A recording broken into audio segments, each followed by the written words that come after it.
Të nderuar shikues, ky është Ditari orës 13 dhe në minutat në vijim do të ndiqni. Kryeministri Rama pritet të jetë njëkohësisht edhe ministër i jashtëm, vendimi në kryesinë e Partisë Socialiste pas refuzimit të Gencakës për ministër nga presidenti Meta. Reagon Meta, jam në krye të detyrës. Studentët vendosin të qëndrojnë të ngujuar në auditore pa afat duke kërkuar ligj të posaçëm për plotësimin e kërkesave të tyre. Pasi nuk besojnë në fjalët e Ramës, ministri në detyrë Arben Ametaj mundohet t'i bindë shpalos skemën e financimit të përgjysmimit të tarifave të studimit. Krimi 3 fisht brenda familjes në zonën e Unazës së Re në kryeqytet, dhëndri vret me armë zjarri, vjerin dhe vjerën e më pas jep fund edhe jetës së tij. Zonja dhe zotëri, mirë se vini në Ditarin në orës 13 këtu në ekranin e A2 News. Do të jemi drejt për drejt dhe në minutat në vijim, gjithashtu do të keni mundësi të informoheni edhe për të tjera pika si këto. Kryeministri grek Aleksis Tsipras do kërkoj vot besim për qeverinë e tij pasi aleati Panos Kamenos të dielën doli nga koalicioni qeveritar në shenjë proteste ndaj marrëveshjes me Maqedoninë për çështjen e emrit. Me largimin e tij ka gjasa edhe për zgjedhje të parakoshme. Manchester United nuk di të ndalet. Djajt e kuq fitojnë për të 6ën herë radhazi në Premier Ligën angleze. Manchester triumfon edhe përballë Tottenham me rezultatin 1-0 në transfert.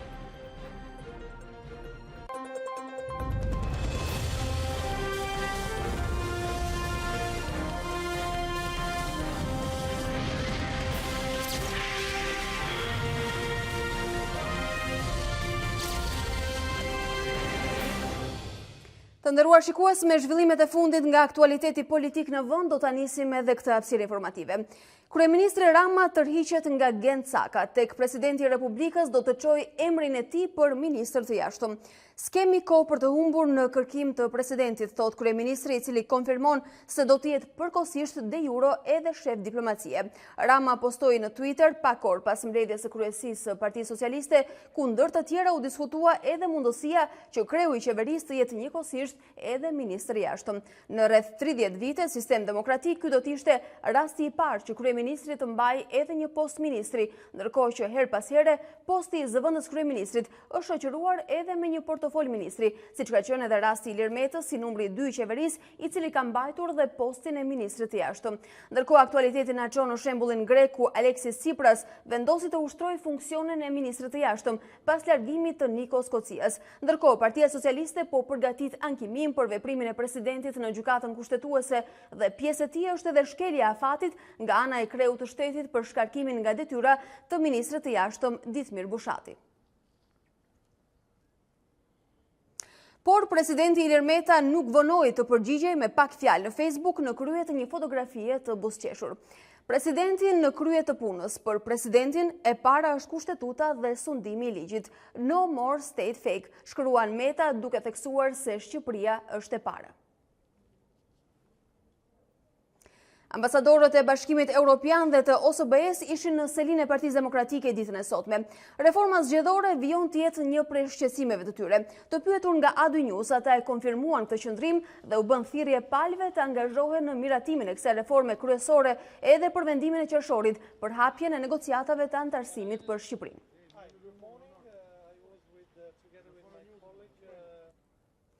Do të jetë gazetare e unë Klementina Cenkollari, e cila në këto momente e pozicionuar në selinë e Partisë Demokratike, do të jap pak më shumë informacion mbi këtë takim të ambasadorëve të Bashkimit Evropian dhe të OSBE-s në selinë e Partisë Demokratike ditën e sotme. E presim Klementinën në këtë kohë drejt për drejt, tashmë e kemi Klea.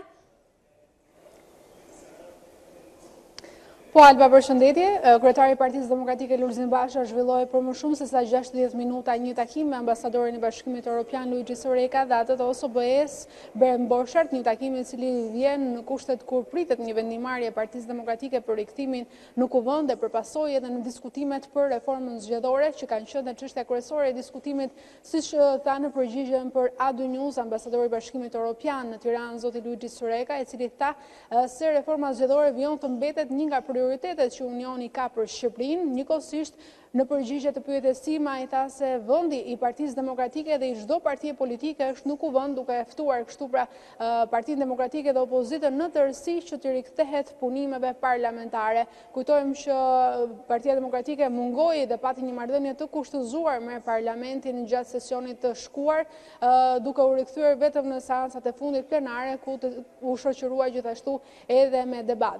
Duke u rikthyer çështjes së reformës zgjedhore, unë kam pyetur edhe ambasadorin Borshart nëse Shqipëria dhe klasa politike shqiptare është ende në kohë për të plotësuar të gjitha rekomandimet e OSBE-ut për sa i përket çështjeve të zgjedhjeve, përdorimit të teknologjisë dhe jo vetëm, dhe zoti Borshart tha se ka ende kohë, por nuk duhet të vijuar pra më me humbje kohe nga ana e klasës politike shqiptare, por duhet punuar për plotësimin e këtyre rekomandimeve.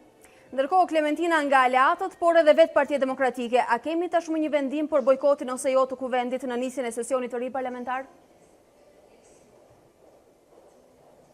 Një vendimarrje përfundimtare Alba pritet të zhvillohet në një takim që do të ketë Partia Demokratike me gjithë aleatët, pra në një mbledhje të opozitës së bashkuar, por deri tani mesazhet që kanë ardhur kanë qenë për një marrëdhënie të kushtëzuar të opozitës me kuvendin. Kujtojmë deklaratën e nënkryetarit Edi Paloka, po ashtu ne pak më vonë do të kemi mundësi që në Adu News të transmetojmë edhe një intervistë të zotit Arben Ristani, sekretari i përgjithshëm i Partisë Demokratike, i cili gjithashtu paralajmëron vijimin e një marrëdhënie të kushtëzuar me parlamentin në kushtet kur ka protesta dhe në kushtet kur kjo qeveri sipas Partisë Demokratike nuk është funksionale, nuk mund të ketë pra një vijim të normalitetit edhe në kuvendin e Shqipërisë, edhe në marrëdhëniet që ka opozita me këtë institucion. Ndërkohë, kujtojmë që Partia Demokratike ka lënë të hapur gjithashtu mundësinë edhe të protestave me kërkesë përfundimtare mbajtjen e zgjedhjeve parlamentare dhe ato vendore në të njëjtën kohë, pra me kërkesën për të pasur zgjedhje të parakoshme.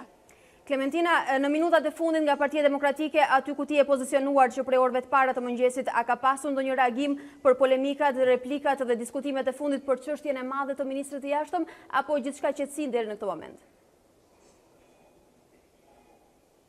Nuk ka pasur deri më tani Alba, pas takimit që pati me dy ambasadorët, kryetari i Partisë Demokratike zoti Basha ka pasur agjendë të tjera takimesh dhe nuk ka pasur le të themi një reagim sa i përket zhvillimeve që po ndodhin mes godinës së presidencës dhe të kryeministrisë.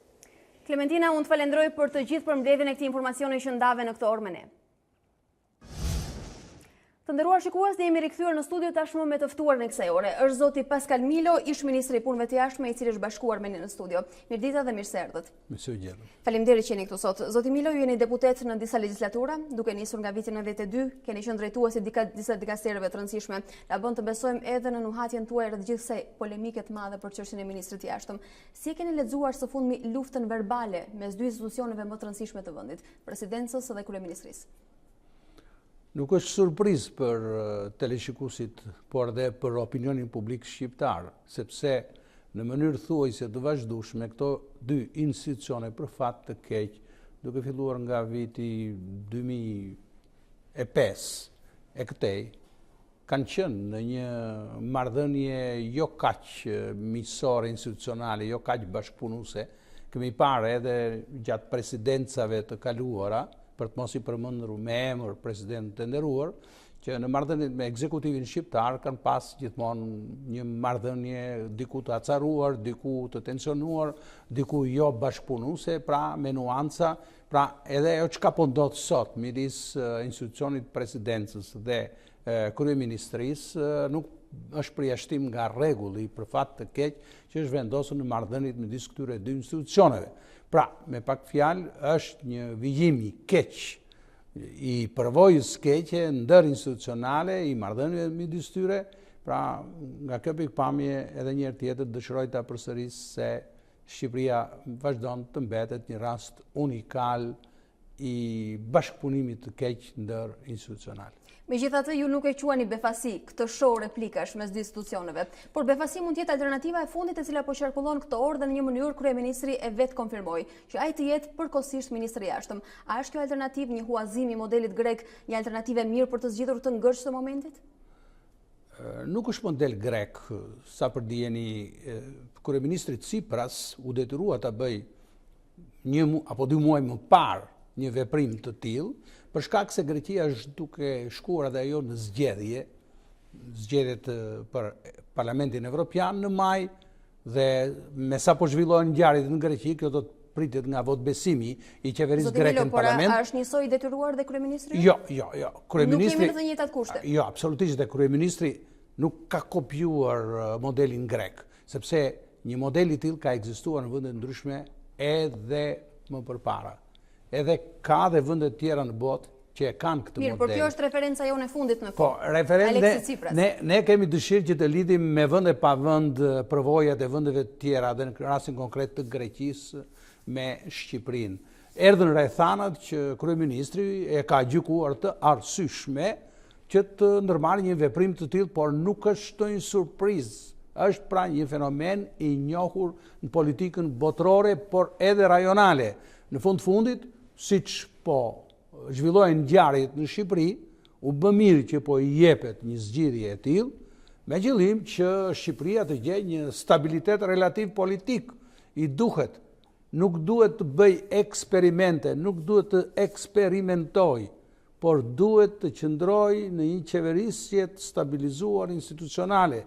Prandaj, unë e shoh pozitivisht këtë veprim që sapo ka bërë kryeministri Rama, thjesht po e përsëris për t'i dhënë fund kësaj krize ndërinstitucionale dhe për t'i dhënë Ministrisë së Jashtme rolin që i takon të ketë në marrëdhëniet ndërkombëtare në politikën e jashtme të shtetit shqiptar. Pra, besoni se kjo formulë aktualisht përçon një lloj stabiliteti? Kjo formulë patjetër që përçon një lloj stabiliteti në qeverisje dhe në politikën e jashtme të shtetit shqiptar.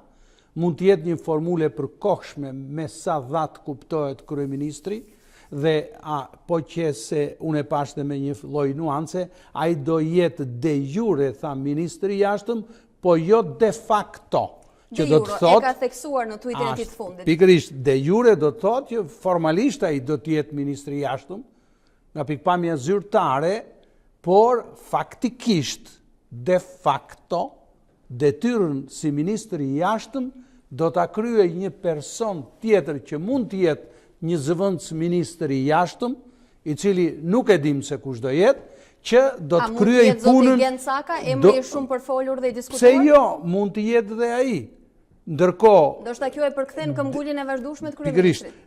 Pikërisht kështu mendoj dhe unë se do jetë që zoti Gencakaj, ose një emër tjetër, nuk dua ta absolutizoj, do të kryej detyrat e përditshme operative të drejtimit të Ministrisë së Punëve të Jashtme, që janë një domosdoshmëri, që patjetër që janë të domosdoshme, të ketë në krye të punëve atje një person që ka detyrën e zbatimit të politikës jashtme të vendit, ndërkohë që kryeministri me detyrën e tij de jure si ministri i jashtëm, padyshim që do ketë gjërat kryesore për të mbuluar. Megjithatë, Partia Socialiste zotohet se do ta çojë këtë dosje edhe në gjykatën kushtetuese, e cila aktualisht nuk është funksionale. Sa vlerë do të ketë kjo? Në gjykimin e Partisë Socialiste, me që po më flet për Partinë Socialiste, ose më saktë në gjykimin e kryeministrit Rama, kjo do të thotë, unë po përkthej tash, po bëj një interpretim, kjo do të thotë që kryeministri Rama mendon që betejën që nisi me presidencën ta çojë kur të krijohet gjykata kushtetuese, tek kjo gjykatë, duke patur si mendim ose si opsion që ankesa që do të bëjë në gjykatën kushtetuese të përfundojë në favor të ankesës tij ose të Partisë Socialiste në rastin konkret, për t'i dhënë përgjigje pyetjes që tashmë të gjithë e kanë ngritur gjithë këto ditë, që presidenti i Republikës ka të drejtë që të kthej, të refuzoj emërimin e një ministri të një qeverie të caktuar të propozuar nga kryeministri, apo nuk ka të drejtë. Do të jetë thjesht presidenti i Republikës një noter që do noterizoj propozimet që sjell kryeministri, apo presidenti i Republikës si kryetar shteti, dhe në rastin konkret në funksion të politikës jashtme, ku ai ka në bazë kushtetutës një rol, do të ketë drejt të gjykoj për përshtatshmërinë ose jo të ministrit që propozohet nga qeveria. Pra, këtë zgjidhje, këtë do ta jap gjykata kushtetuese. Dhe derisa ta jap gjykata kushtetuese këtë, zoti Rama do të jetë edhe ministri i jashtëm de jure. Në momentin që gjykata kushtetuese mund të jap, supozoj tash unë, mund të jap një mendim pozitiv të ankesës së Partisë Socialiste, atëherë zoti Rama menjëherë do bëj emërimin e ministrit i jashtëm. Jep dhe një lloj kredoje, besoj. Nuk e dim, do të shohim si do të gjykoj gjykata kushtetuese kur të vijë momenti. Dhe një lloj mënyre për të treguar hierarkinë e potencialeve, kemi parë gjithë këto ditë të replikave mes dy institucioneve të vendit, por në fakt duke u kthyer pak ditë mbrapa, si u duken argumentet e të dyja palëve? Bindëse? Të referohem këtu 5 vitëshit të kryeministrit Rama. Tha 5 vite për një ministër janë mjaftueshëm. Ishte një nga argumentet që përdori atë ditë. Unë nuk e besoj këtë argument, të jemi sinqert, se kam qenë vetë ministër. Dhe unë e kuptoj që një ministër, si të gjithë ata që duhet punojnë dhe sa punojnë, vjen një ditë patjetër që edhe lodhen. Vjen një ditë që edhe përshtaten shumë me mënyrën se si drejtojnë, me mënyrën se si qeverisin, nuk shikojnë përtej vehtes së tyre, madje mund të them që akomodohen me pozitën, me pushtetin, me kariken dhe nuk arrin do të ta kuptojnë se mund të ketë ardhur ora për të ikur. Pra, praktikat të tilla ka, po kjo varet nga individ të caktuar, por në rastin konkret, unë nuk besoj se ky është argument kryesor.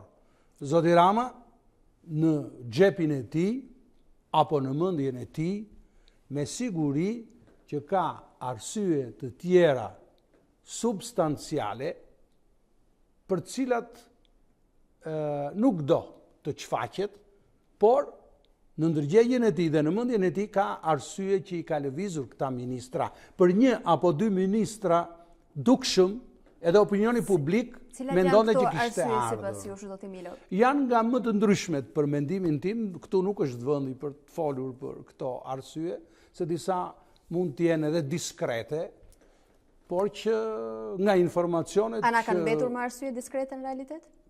Patjetër që ka. Patjetër. Zotë Mila, do doja gjithashtu të lexonit edhe reagimin e trupit diplomatik në Tiranë. Keni pasur komunikime, besoj me ta, si e kanë lexuar ata shkarkimin e Ditmir Bushatit, i cili ishte një lajm i beft, njëkohësisht edhe emrin e zotit Cakaj, kaq shumë të përfolur në këto ditë. A duken të shqetësuar? Po, kanë qenë të shqetësuar.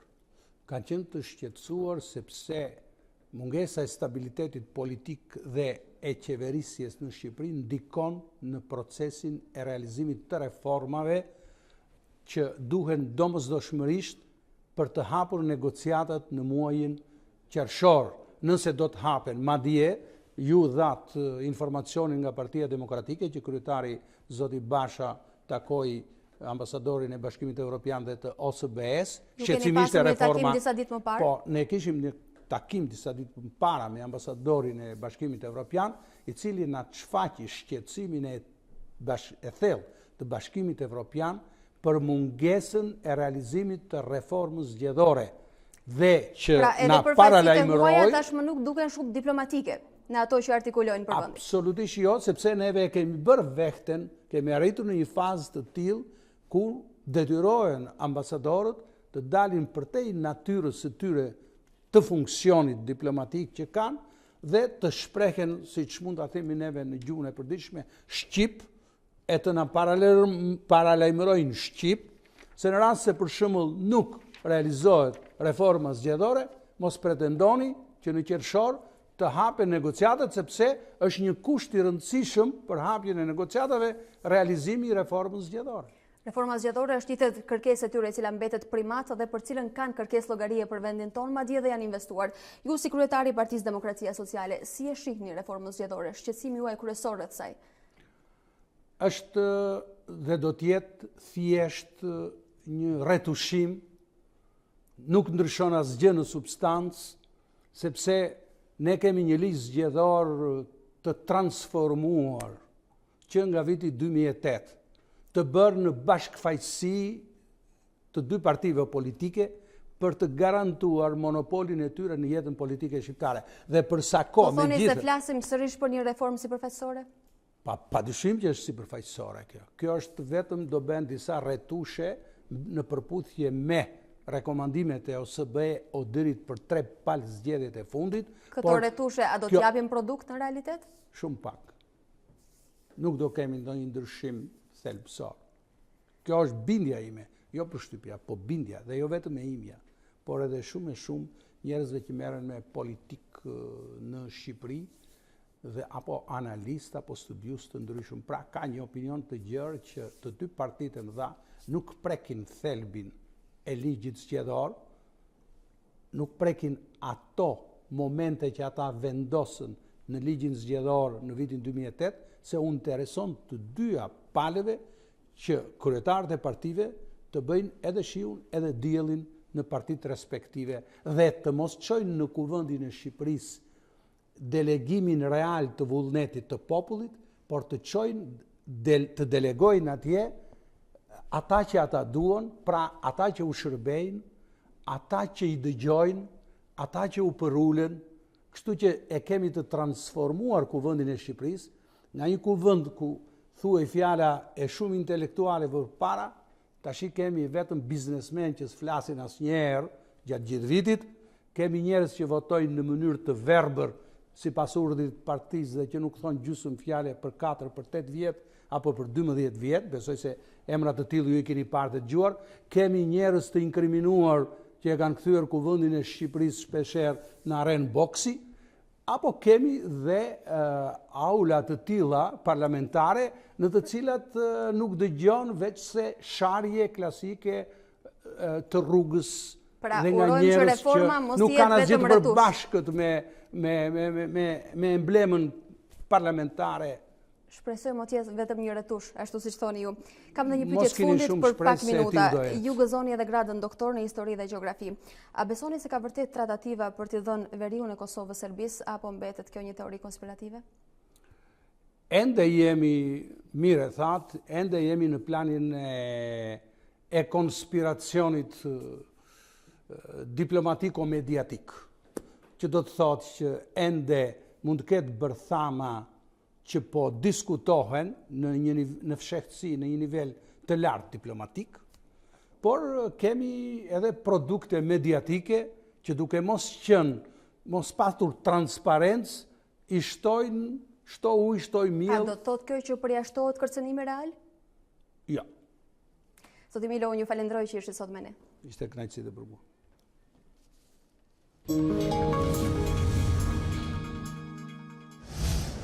Të nderuar shikues, ne rikthehemi duke mbetur tek informacionet nga aktualiteti në vend. Konfiskimi i banesës ishte shkaku që një 52 vjeçar të vriste vjerrin dhe vjerën dhe pas kësaj masakre qelloi edhe veten duke mbetur i vdekur. Ngjarja ndodhi mëngjesin e sotëm në Unazën e Re në kryeqytet. Të ndjekim në këtë moment raportimin e kolegut ton Mariglen Mulla.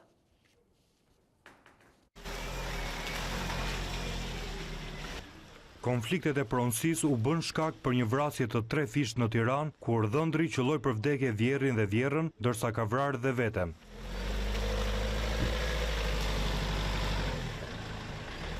Ngjarja ndodhi në orën 7 të mëngjesit të sotëm në rrugën Kristaq Mone në Unazën e Re. Në fillim, 52 vjeçari Majlin Lila, me origjinë nga Bureli, vrau me pistolet vjerrin e tij Bujar Mata, 63 vjeç nga Korça, dhe më pas qelloi vjerrën Valentina ose Xhevria Mata, 52 vjeçe. Në fund, ai la armën në banesë dhe u hodh nga balkoni i katit të dytë, duke gjetur vdekjen tek angjëllat. Fqinjët rrëfejnë si e njihnin këtë familje. Çfarë përshtypjesh keni për ta? Po, e njoh. Përshtypjet janë shumë mira për ta. Ka qenë shumë njeri i mirë, familje e mirë, ka 2 fëmijë, djalë e vajzë. Bujarin komshie kena pas që 20 vjet me ta më punë. Kur në një herë nuk ka pas në shamata, njëri i mirë, njëri unë u habita kur pas televizor, më edhe shumë keq. Këto po, shumë mirë kanë, shumë tortët, komunikueshëm me sende, kemi shumë mirë gjithnjë me ta. Nga ana tjetër mësohet se autori i masakrës ishte kthyer prej 2 ditësh nga Suedia, ndërsa bashkëshortja e tij Nevila ndodhej ende atje bashkë me vajzën 6 vjeçe. Qëndrimi i saj në Suedi dhe konfiskimi i një banese te fresku për mos shlyerjen e kredisë mësohet se janë shkaqet paraprake të ngjarjes së rëndë. ndërsa Lila njihet si konsumator i pijeve alkolike, ndërsa bashkëshortja e kishte denoncuar disa herë për dhunë. 3 persona dyshohet se kanë humbur jetën si pasojë të ftohtit ditën e sotme. Një 57 vjeçar roje në drejtorinë rajonale të punësimit në Shkodër është gjetur i pajetë mëngjesin e sotëm. Sipas të dhënave të para, dyshohet se 57 vjeçari ka humbur jetën si pasojë të ftohtit, pasi temperaturat në ditët e fundit kanë qenë tepër të ulta, veçanërisht në qarkun e Shkodrës. Ndërkohë edhe në Durrës, një person i cili dyshohet se ishte endacak është gjetur i vdekur pranë portit të Durrësit. Ngjarja në fjalë është regjistruar në lagjen 4 të qytetit bregdetar në një bodrum. Sipas policisë, viktima është identifikuar si Viktor Dhima, ndërsa thuhet se shkaki i ngjarjes është bërë i ftohti dhe konsumi i alkoolit nga ana e viktimës. Ndërkohë edhe në Proshpish të Shkodrës, një 52 vjeçar u gjeti pa jetë në Mosteborës. Sipas të dhënave, dyshohet se 52 vjeçari po tentonte të kalonte rrugën, por ka rëshqitur në dëbor, duke mbetur i bllokuar dhe është gjetur pa jetë i ngrirë si pasojë e temperaturave nën zero. Një zëri studentët e ekonomikut kanë vendosur vijimin e ngujimit në auditore deri në plotësimin e të gjithë kërkesave të tyre. Protestës së tyre janë bashkuar edhe studentët e Fakultetit të Mjekësisë. Ata janë shprehur se nuk do të futen në mësim dhe kërkojnë që kryeministri Edi Rama të plotësojë kërkesat e parashtruara që në fillim të muajit dhjetor. E këtë duhet ta bëjë me ligj, shprehen ata, pasi në të kundërt nuk kanë besim as në fjalën e kreut të qeverisë. Ndërsa ditën e sotme, studentët e drejtësisë ndahen në 2 grupe. Bojkoti për të studiuar janë bashkuar edhe pedagogët, ndërsa në dyert e këtij fakulteti këtë mëngjes kanë mbërritur edhe studentë, të cilët janë informuar se mësimi do të zhvillohej normalisht. Për të zhvilluar mësim apo për t'u bashkuar studentëve që janë të ngujuar? Për të zhvilluar mësim. Pasi unë mendoj se pikat janë të plotësuar për mendimin tim personal. Dhe thash, kishim në një njoftim që besoj se do bëj mësim sot, ndaj erdha. Atëherë ne nuk po pengojmë asnjë që të bëjmë mësim, të gjithë kanë të drejtën e tyre për të arsimuar dhe mund të futen brenda, por nuk ka asnjë pedagog, sepse pedagogët janë në anën tonë. Shumë pedagogë nesër do të vinë, do të bashkohen me ne kemi bërë thirrje që ata të bashkohen dhe ne nuk kemi, domethënë pedagogët na kanë mbështetur gjatë gjithë kohës. Pedagogët rreth 100 prej tyre të Fakultetit të Drejtësisë kanë firmosur një kërkesë që është në favor të neve studentëve. E filluar nga një pedagog, një kërkesë për brenda 10 minutave janë mbledhur mbi 30 firma. Përderisa kryeministri ka thënë që do realizohen, normalisht ato duan kohë, s'mund mund të realizohen më një herë, po. E keni paguar tarifën për këtë vit? Jo, akoma. Dhe transparenca e kryeministrit duhet të jetë në media, sikur i zotron mediat edhe del edhe flet nga 7 orë në ditë, mund të dalë edhe të bëjë transparencën 40 minuta, 30 minuta ose në kanalin e tij për studentët. Por realisht ato janë farsa që i hedh kundrejt studentëve për të përshar sa më shumë studentët. Në rast se do të ketë më shumë studentë që do të kërkojnë zhvillimin e mësimit sesa ju që jeni të ngujuar, çfarë do të bëni? Nuk ka më shumë studentë që kërkojnë mësim, sepse neve kemi bërë votime në çdo grup, koordinatorët e grupeve kanë bërë votime, sipas sondazheve, sipas votimeve, pjesa dërmuese kërkon bojkot dhe kërkon ngujim. Studentët do vazhdojnë të bojkotojnë, studentët do vazhdojnë të rrisin protestën, të vazhdojnë protestën në mënyrat që ato do vendosin. Jemi në ngujim momentalisht, mund ketë edhe për shkallëzime të protesteve. Tashmë jeni 2 grupe, një pjesë që protestojnë dhe një pjesë që duan mësim. Ju çfarë do bëni? Unë do pres zgjidhjen e kësaj pune. Të shoh deri në fund çfarë do vendosin të gjithë. Por po ditën e sotme, ministri në IKE i Financave Erben Ametaj ka zbardhur ofertën e qeverisë për studentët. Ai ka shpjeguar se cilët student do të përfitojnë nga mbështetja me fonde e qeverisë apo cilat janë procedurat që duhen ndjekur për të përfituar bursë. Tarifeve të shkollimit për ciklin bachelor. Studentët me notë mesatare 9 deri në 10, që ne i referohemi si studentët e ekselencës në bazë të definicionit të ri, kanë një përjashtim 100% nga tarifa e shkollimit. Përjashtim 100%. Përfitojnë rreth 6.235 studentë. Efekti financiar në buxhetin e shtetit 201 milion lek. Studentët me notë mesatare nga 5 deri në 9 përfitojnë përjashtim 50% nga tarifa e shkollimit. Përfitojnë rreth 70.000 studentë të cilëve ju bëhet mesatarisht tarifa 9.700 lek në vit. Për studentët që kanë paguar tarifën e plot vjetore të shkollimit, bordet e administrimit marrin vendim për rikthimin e shumës së paguar në llogari bankare të studentit pranë bankave të nivelit të dytë.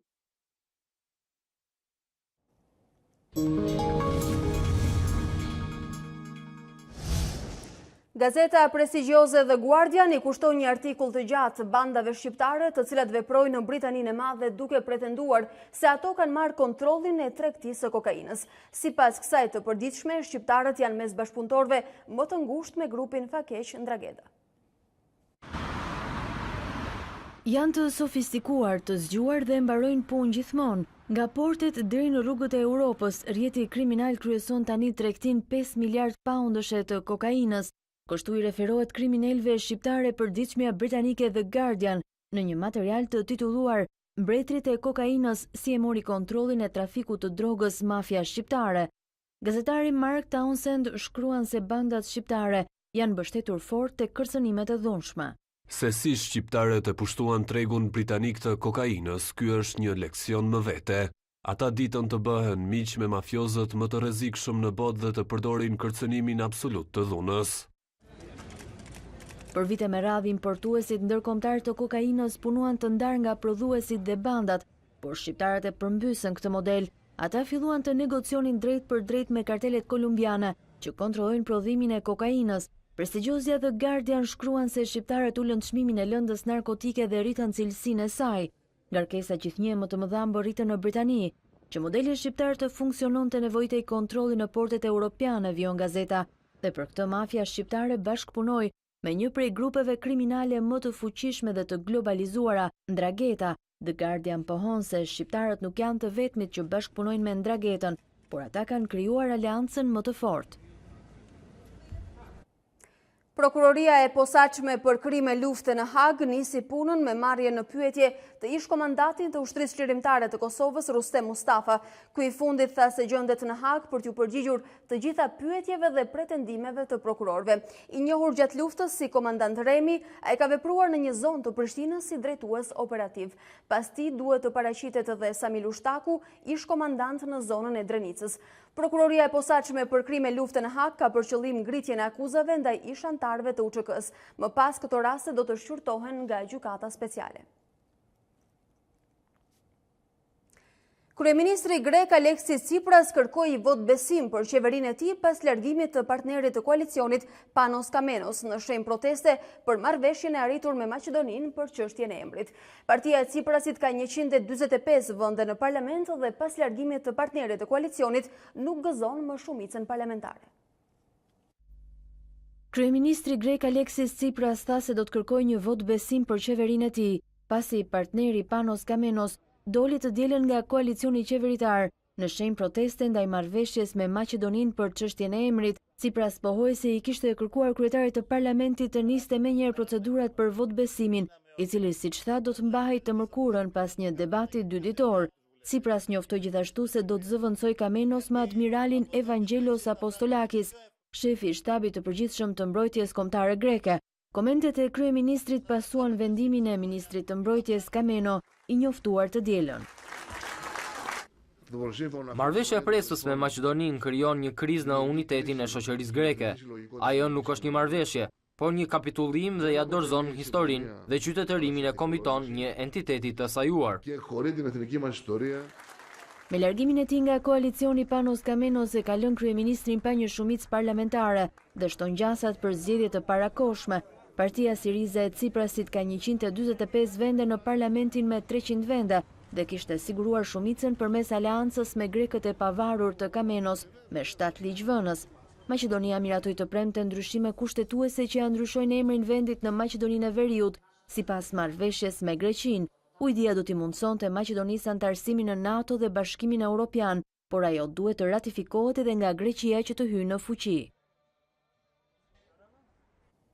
Presidenti Amerikan Donald Trump kërcënoi se do ta shkatrojë ekonomikisht Turqinë nëse kjo e fundit do të sulmojë forcat kurde në Siri.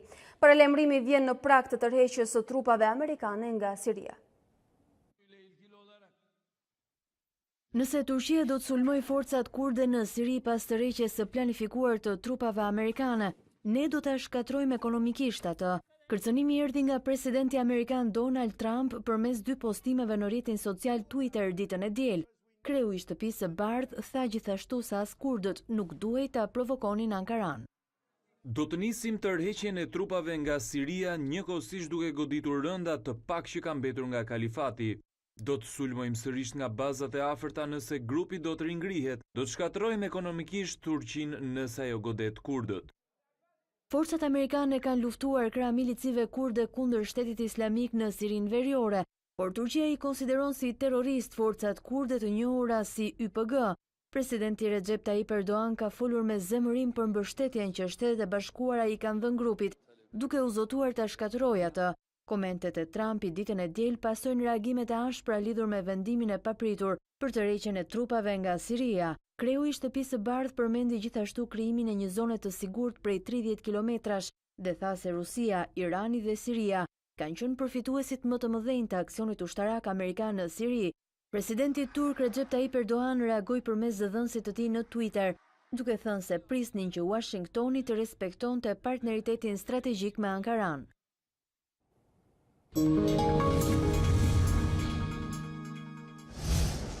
Është momenti të kalojmë në sport. Manchester United nuk di të ndalet. Djajt e kuq të morën fitoren e 6 radhasi në Premier Ligën angleze pasi triumfuan edhe përballë Tottenham me rezultatin 1-0 në transfert. Rashford shënoi golin e fitores, por heroi United ishte portieri De Gea me disa pritje të shkëlqyera. Që prej ikjes së Jose Mourinhos, djajt kanë përmirësuar ndjeshëm pozicionin e tyre në klasifikim.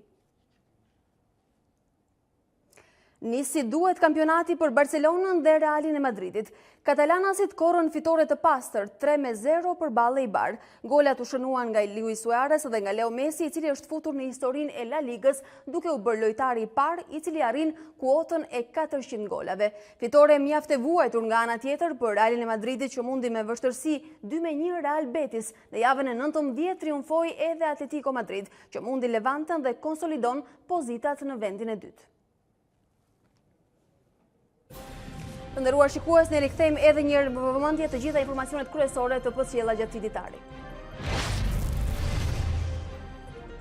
Kryeministri Rama pritet të jetë përkohësisht edhe ministri i jashtëm. Vendimin në kryesinë e Partisë Socialiste pas refuzimit të Gencakës për ministër nga presidenti Meta. Reagon Meta: jam në krye të detyrës. Studentët vendosin të qëndrojnë të ngujuar në auditore pa afat, duke kërkuar ligj të posaçëm për plotësimin e kërkesave të tyre, pasi nuk besojnë në fjalët e Ramës. Ministri në detyra Berna Metaj mundohet të bindë shpalos skemën e financimit të përgjysmimit të tarifave të studimit. Krimi trefisht brenda familjes në zonën e Unazës së Re në kryeqytet, dhëndri vret me armë zjarri Vjerrin dhe Vjerën e më pas i jep fund edhe jetës së tij. Kryeministri grek Aleksis Tsipras do të kërkojë vot besim për qeverinë e tij pasi aleati Panos Kamenos të dielën doli nga koalicioni qeveritar në shenjë proteste ndaj marrëveshjes me Maqedoninë për çështjen e emrit. Me largimin e tij ka gjasa edhe për zgjedhje të parakohshme. Manchester United nuk di të ndalet, djajt e kuq fitojnë për të 6ën herë radhazi në Premier Ligën angleze. Manchester triumfon edhe përballë Tottenham me rezultatin 1-0 në transfert. Sonja Zotri, kjo ishte gjithçka e përgatitur për Ditari në orës 13. Ju ftoj të na ndiqni edhe në faqen tonë të internetit adunews.com. Bashkëndajemi këtu, ju falenderoj për vëmendjen tuaj.